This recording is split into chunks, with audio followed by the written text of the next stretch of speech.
Mezz'ora dopo essere venuto alla luce, il suo cuore ha smesso di battere. Inutile ogni tentativo di rianimazione da parte dei medici che hanno assistito la mamma durante il parto all'ospedale di Vittorio Veneto.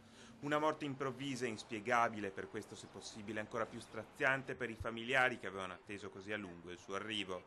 Durante i 9 mesi di gravidanza, secondo quanto stanno ricostruendo le forze dell'ordine in queste ore, non era suonato alcun campanello d'allarme.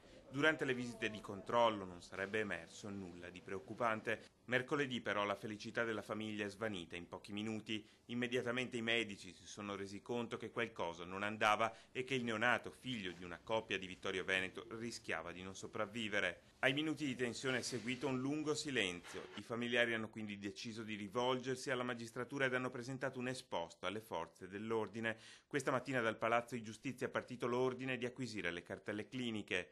Dai documenti medici e dalle testimonianze di chi si trovava al lavoro, gli inquirenti dovranno stabilire eventuali responsabilità.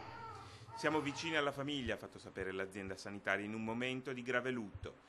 Abbiamo consegnato la documentazione clinica relativamente al caso, abbiamo piena fiducia nella magistratura. Le prime risposte agli interrogativi sollevati dai familiari potrebbero arrivare già nelle prossime ore, quando arriveranno i risultati dell'autopsia disposta dalla magistratura.